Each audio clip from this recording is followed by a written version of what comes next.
Hi, yeah, it's Jackie here from the LGFA, and as you know, we're on a weekly call now, looking ahead to club activity coming up over the weekend, and we have four guests this time, and I'd like to welcome each and every one of them along. We've Colm Murray from the Bredagh Club in County Down, chairperson there indeed of the ladies, who are looking forward to a replay against Donaghmoyne in the Ulster Senior Club Final. Then we have Sarah Dillon. I'm going to work my way down middle left as you look. Sarah Dillon from Milltown and Westmeath, who's also our newly crowned TG4 Intermediate Players Player of the Year. And thanks, Sarah, for your cooperation last week. Some of the other people on the call know that I can get you at short notice. So Grace Clifford from Eadestown in Kildare, middle right.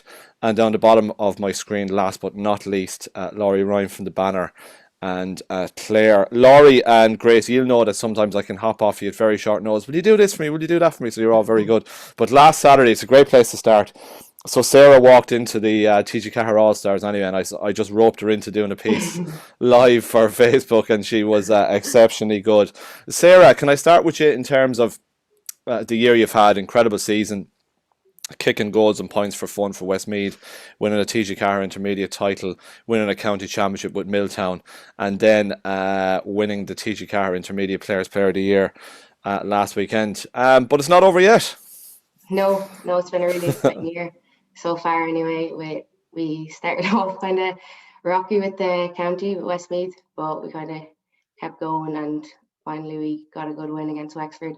And then we got back with our club, which was nice because, you know, county, just train with county all the time, so it's nice to get back training with club, and we got the county final win, thank God. Yeah, brilliant. And next weekend you're up against Dunboyne from Meath in the Leinster quarter final. So Vicky Wall and Emma Duggan were there last Saturday. Did you have a little chat, or did you have a knowing glance at each other, or did you say, do you know what, we'll see you next weekend, we won't talk about that? Yeah, no, there's nothing to talk about anyway because it's going to be a huge challenge. Having them two on the same club team is massive, so it's going to be a big challenge for us, but we're just excited to get going, and we'll give it our best, all we can do. So Yeah, it's going to be some cracking games ahead. Laurie, before we started recording here, right, you told me you taught Sarah. Go on, so you can take up the story from here. Yeah, so she's in second year in TUS now, and I taught her last year, I think, for cell biology, and I think I'm going to have her again next semester, so that should be fun. Exceptional student, only good things to say. Very good, and we have that all on the record here, so it's all good. thanks. Laurie, yeah, so it's great to have you on first and foremost, and good to see you. So next weekend you have Mourneabbey. More on that anon. But you were also recently announced as one of the Lidl athlete mentors for the Serious Support Schools program that's going to be rolled out pretty soon again. Well done on that, and congratulations. So your background, when you were in secondary school, would you have called it a party trick that you used to do kind of mad things with So chemicals and all that yeah, kind of stuff? Go on. when I started my PhD, most people kind of go in and do kind of lab help assistant, but I ended up going off to secondary schools once a week doing science magic shows, so kind of lighting my hands on fire and using a bit of liquid nitrogen. So far more exciting, but I suppose that just kind of showed me I love going into schools and kind of working with children. All in a safe and controlled environment, obviously, Of Laurie. course. Laurie, you knew exactly what you were doing. A lot of fun, I would say. Yeah, it was great. It's great to see people enjoying science, I suppose, and just kind of getting involved in it and realizing that anyone can have a say in it as well. So that was nice. Where did the interest in it come from in science? Because you're lecturing in it now as well. Where did this fascination? I would imagine it's a fascination as well as an interest with science, Laurie. I suppose when I was in secondary school, I did biology and chemistry, and then I went on to train to be a science teacher, and I really enjoyed it. But my final year project was when it really clicked for me. I worked on this European project. It was called TEMI, so Teach and Inquiry Mysteries. So it was all about using magic source to teach science, and I got to kind of travel around Europe and meet with people across Europe that were doing the same thing as me and get their ideas and use my own as well. So that was really fun. That's class. So making magic on and off the pitch, Laurie. So Oh yeah, that's it. excellent.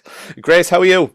Good. How are you keeping? I'm good. We were over and back in the WhatsApp about something else not so long ago, and you were saying, the club is going well. So I said, look, we might have you on down the line if you continue to go well. So here we are. Thank God. Congrats on the county. You move forward into the province now, and it's Fox-Cab. So it's going to be, look, you're under no illusions about the scale of the task that lies ahead, but absolutely something to look forward to. Yeah, look, it's great, and it's at home as well. So, it's really exciting to have them come down to Eadestown. For people in Kildare, they know Eadestown's not the easiest of places to come and get a win. So we're hoping we get a good crowd of support out. The county final was on a Friday night, and I'd say there wasn't a person that wasn't from Eadestown there. Literally, the place was absolutely full of the parish, and it was great. I've never seen as many people at our game before, and it was fantastic. So we're hoping we get similar support now, and maybe other people from around Kildare to come out and get behind us, because look, I think it'll be a cracker of a game. We're all really excited. It's a huge day for a lot of the girls in the parish as well.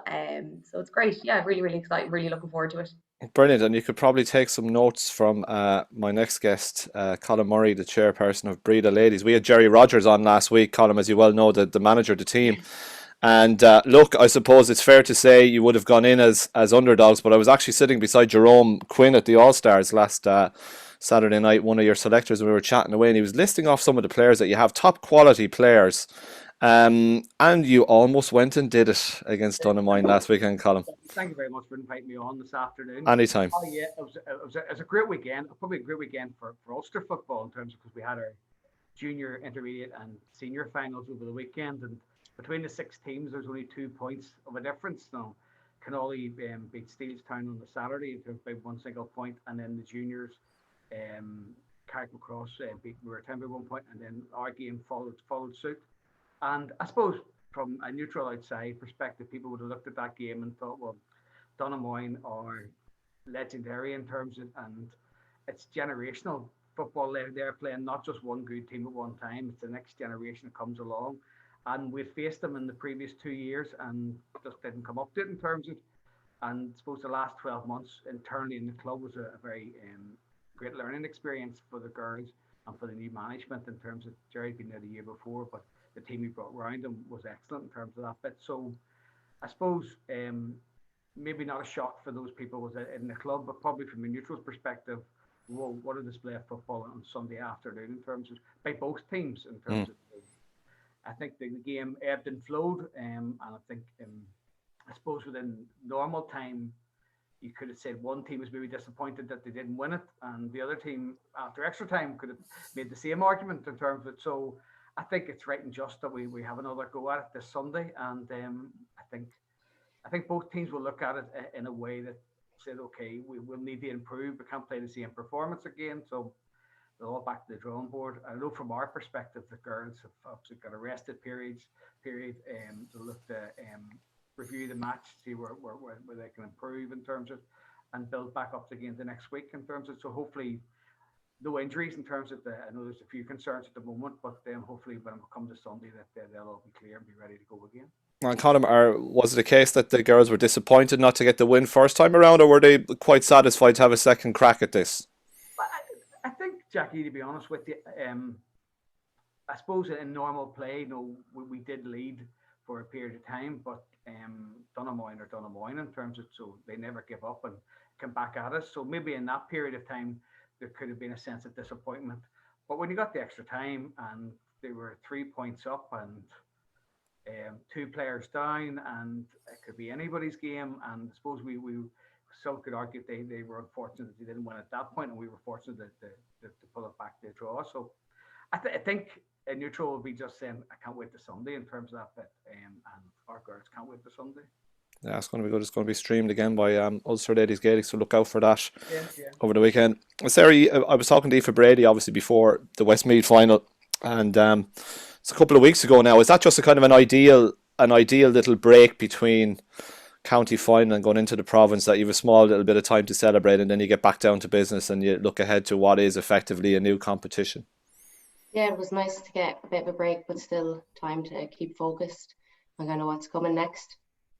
So we enjoyed ourselves after the win, and then last week just got back in and ready for the weekend. Yeah, there's some knowing smiles there from Grace and Laurie. They obviously enjoyed their county final successes as well. Laurie, what's the mentality then when, obviously, you know, you've been here before, when you win a county title and then you're looking forward to the provincial, you obviously want to make an impact in the province as well and go as far as you can.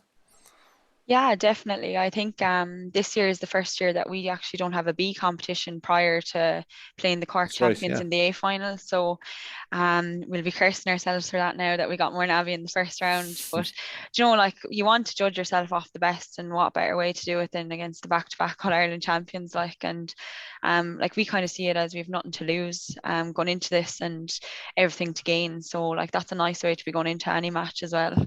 So their county final was against Éire Óg, and it was on the Irish Examiner live stream. Did you have a little look back at that? Yeah, well, a few of us watched a bit of it on Friday night, all right, but we were kind of saying, let's just get over our own match and see what's to come then if we'll be playing them. So we had a little look at it. In terms of the county final, tough game? Yeah, it was a very tough game. I'm sporting a nice little I black I didn't want to ask, so I'm glad you brought it. I didn't want to say, is that a shiner or what? Yeah, eyeshadow. you got a little bang, yeah. Yeah, just a little one. It was a very physical game. Probably, like, we were missing a few within 5 minutes. Louise Hench went off injured, and, like, she's our leader for the club as long as I've been there. So to lose her was very worrying.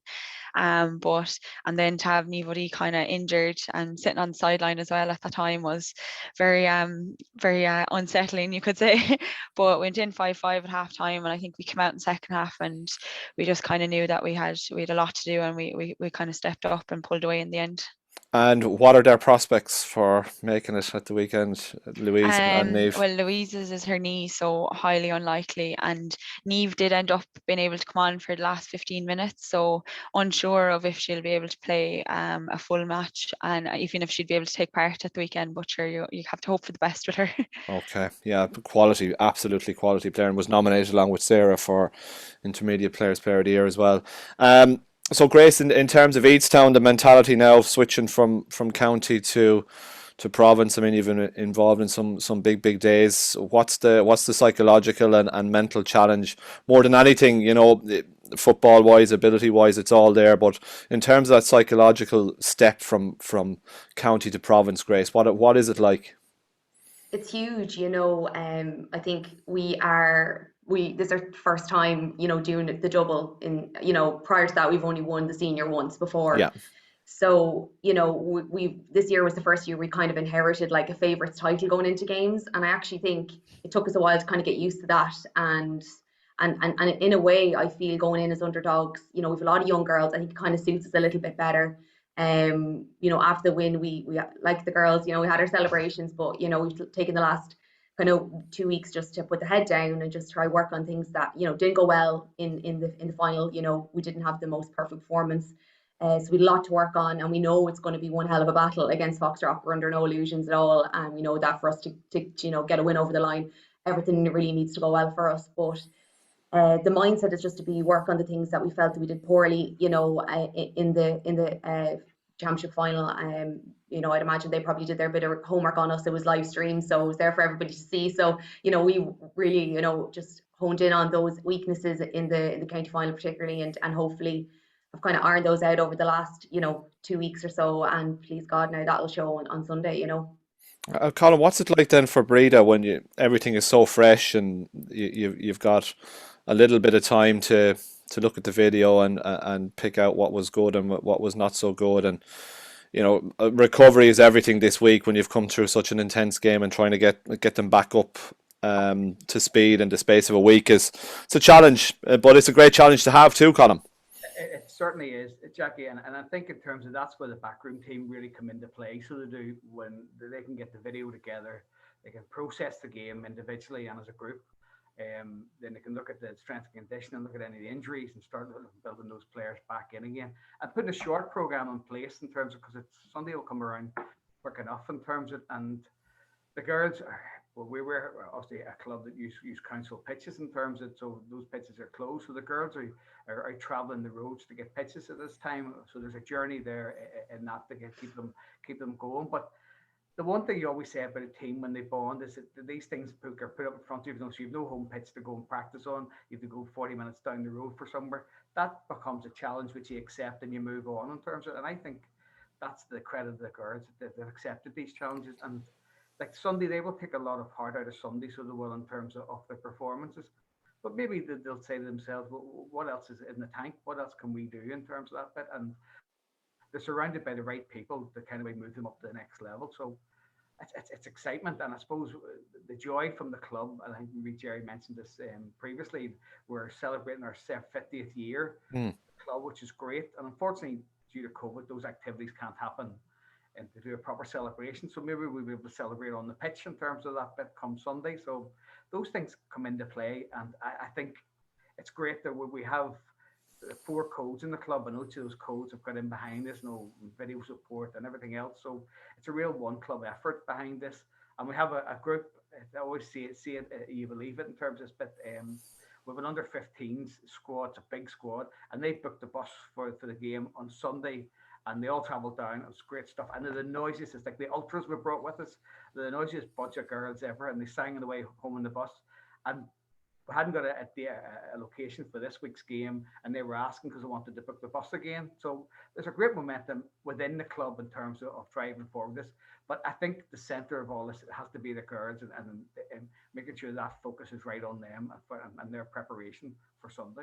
And Colm, where will you train this week then? So are you sorted in terms of what's going to happen this week? Yeah, and it's been the last couple of weeks, Jackie, to be fair, in terms of so we've been very fortunate with St Enda's and North Belfast have helped us out.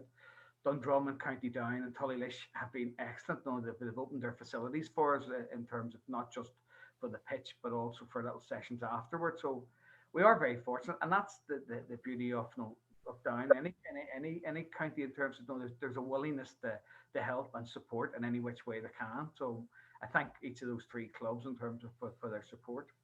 Yeah, it's right and proper to put it on the record, because as you say, those are the challenges that sometimes people don't see.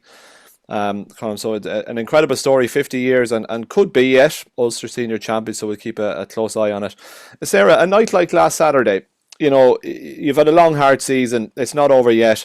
Is it just nice to go and unwind and maybe take your mind off football a little bit, and obviously to accept a nice trophy along the way too was a nice thing? Yeah, it was lovely, especially what we went through with COVID, like not seeing people or talking to people in person. So it was nice to get out for a night, get talking to people, and yeah, enjoyed it, and especially picking up my award as well. It was really nice. What was that feeling like when it was announced that you got the award, Sarah? Surreal, really, being up against the likes of Niamh O'Dea and Lucy McCartan from Westmeath. Like, it's just, and to be nominated by your peers as well, it's lovely. Laurie, did you vote for? Yeah, unfortunately, we had to play against her this year, so I saw firsthand how good of a season she was having. An incredible footballer, Laurie. I suppose when you see what Westmeath went on to do, and indeed yourself, Grace, having been, knocking around the latter stages, it would obviously give you the hunger. I mean, club is right now the absolute centre of your world, but it gives you, I'm sure, the back of your head, a massive desire to get back at it with County next year as well, Laurie. Yeah, definitely. I had kind of taken a break from a county for a year when I got this job up here to kind of get myself settled, and COVID, I suppose, impacted me when I was living with my nana. I had to be kind of cautious about where I was going and what I was doing. So I am very hungry to go back, and I suppose last year, like being so close to Westmeath and in that quarter final, kind of gave us that like drive that we can get there and we can go on and do something special as a group if we all row in behind it. Yeah, absolutely. And Grace, yourself, that being so close. Yeah, absolutely. I suppose we, like Laurie said, we first-hand experience of Sarah and all the damage she was doing in the semi-final. But absolutely, like obviously the main focus is club at the moment. But I can't lie, I am itching to get back in, and get going and working. I suppose we were so close in the league final last year to lose by a point. So there's a lot for us to go back, and kind of rewrite history in a sense of what can happen last year. We're kind of keen to kind of, make our mark in 2022 with Kildare, so I'm dying to get back in as well. And Sarah, it's not so long ago that you played against Meath in the intermediate final, and off they go, and lo and behold win a senior title. So that must give you great encouragement going back up into the senior ranks, that you can make an impact and hold your own there, Sarah. Yeah, definitely. What Meath did was so good for ladies football in general, I think, and just everyone just has such huge respect for them.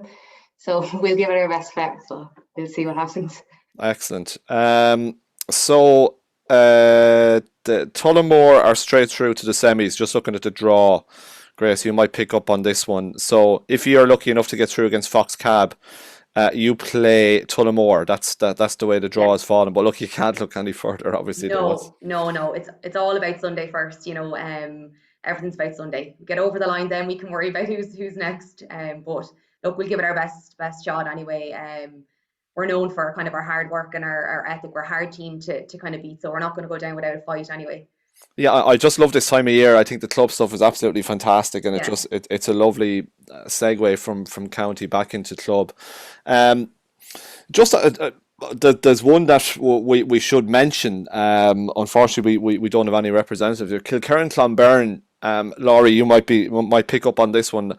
Geographically, not too far away. Kilkerrin, it's a tongue twister. Kilkerrin-Clonberne from Galway up against Knockmore. And obviously you'd know Shauna Howley very well from Knockmore, so it's unusual. It's not Carnacon against Kilkerrin-Clonberne, it's Knockmore. Have you been talking to Shauna lately about that achievement, in terms of, we actually had a request in to focus on Knockmore and this journey and this story, because not only did they beat Carnacon in the Mayo final, they beat them well, Laurie. Yeah, I was kind of keeping tabs on it as I was going along, and I text Shauna afterwards and I was like, what a win. But like, Shauna Howley is an outrageous player. Like, I played her in UL, and I'm sure they have great belief after turning over Carnacon the way they did. And especially, like, you kind of, as I was saying, they have nothing to lose now at this point. They're going into, I think, is it the quarter final of Connacht, with absolutely nothing to lose, and again coming up against a seasoned Kilkerrin-Clonberne team, and like, Shauna would know Louise Ward, Lindsay Noon and all them from UL, so like, she's no stranger to the talent they have as well. So it will be, I imagine, a great match, and they'll be very, very evenly contested, I'd say. Yeah, some cracking games coming up over the weekend. And folks, on that note, great way to finish, and I really thank you for your time today. Colm Murray, who's the chairman of Bredagh Ladies in Down, all the very best in that replay against Donaghmoyne. Should be a game to savour. Sarah Dillon as well, thanks for coming on, Sarah, at very short notice, as always. You know me, terribly prepared. Sarah, so from Milltown and Westmeath, the very best to look at the weekend. Also to Grace Clifford from Eadestown and Kildare, and Laurie Ryan from the Banner in County Clare. Folks, thank you so much for your time today, and thanks for coming on. Thank you. Thanks. Thank you.